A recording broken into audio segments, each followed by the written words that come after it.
Hi, my name is Damien. I'm a personal trainer and owner of DGMC Fit, and today we're going to talk about stretching, specifically static stretching.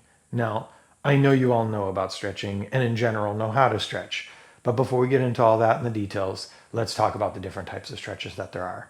So, static stretching, active stretching, dynamic stretching, neuromuscular stretching, and ballistic stretching.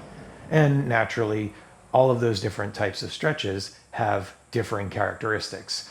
But static, active, and dynamic have two primary characteristics that change. That's the rate or speed at which we move into the stretch and out of the stretch, and how long we hold the stretch. So, what is stretching in general? Stretching simply is the lengthening of our muscles and myofascial tissue to end range and holding it there for a set period of time and then releasing it. Now, to clarify, myofascia, fancy term, if we break it apart, myo refers to muscle, fascia refers to connective tissue. So, myofascia together is the connective tissue that holds our muscles together and in place. Now, what are the benefits of stretching?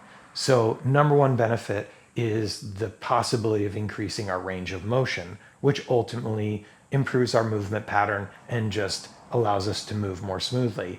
Second is the improvement of the extensibility of the muscles. So, again, what is extensibility? Simply, it is the muscle's ability to stretch beyond its resting length without getting damaged. So, basically, stretching can help reduce the risk of injury, which is awesome.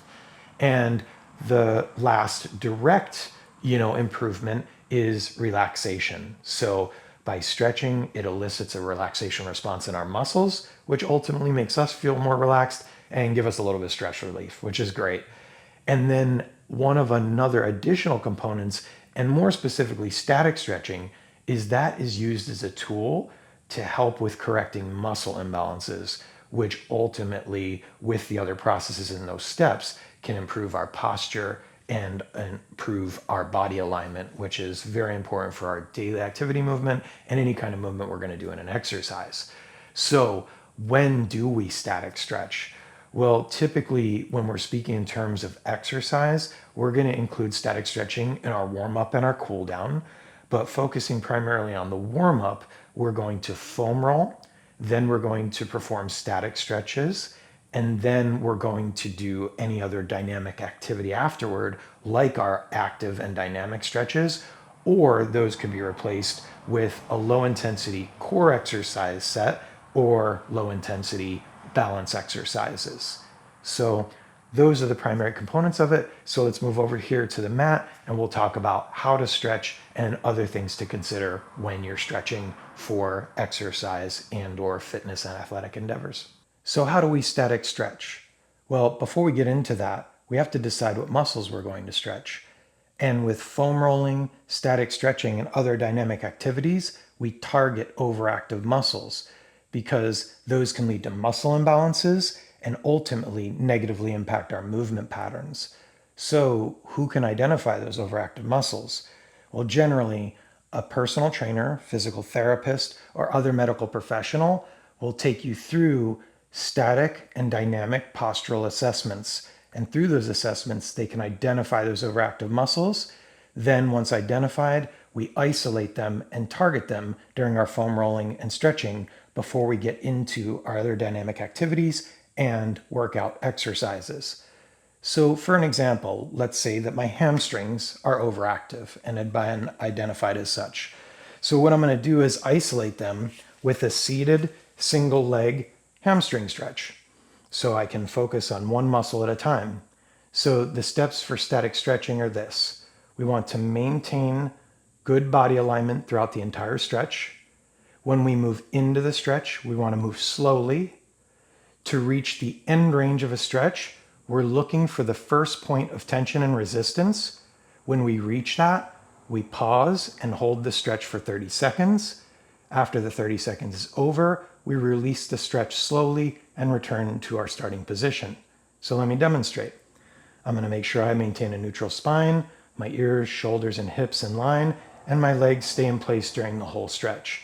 So I'm going to hinge at my hip, reach and lean forward, and then when I reach that first spot of resistance and tension, I hold the stretch there for 30 seconds, and then when the 30 seconds is over, I slowly release the stretch and return to my starting position.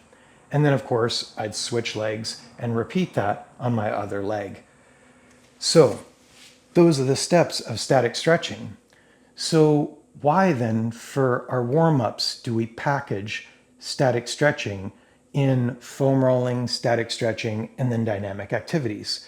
Well, there has been extensive studies done on static stretching, but some studies have actually shown that static stretching can inhibit or diminish strength and power if strength and power activities are done directly after static stretching.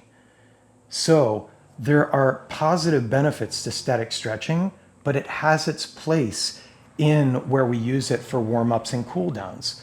So quickly, let me explain the nuances of those studies that found that diminishing effect on strength and power. There are three characteristics that were at play, potentially causing that decrease in strength and power. And they were the fact that these activities were only using static stretching. Static stretching was done irregularly, and when they were doing the static stretching, the stretch holds were 2 minutes or longer. So, static stretching wasn't regular. It was the only thing being done, no foam rolling and no dynamic activities to prepare the body for that movement that required more of that power and strength. And they were held for 2 minutes. And the reason that is thought for that to occur is because holding the static stretch for that extended duration of time, we know from the benefits that stretching causes relaxation of the muscle. So if you're extending that hold into the 2 minute or more range, it's causing a significant amount of relaxation to the muscles.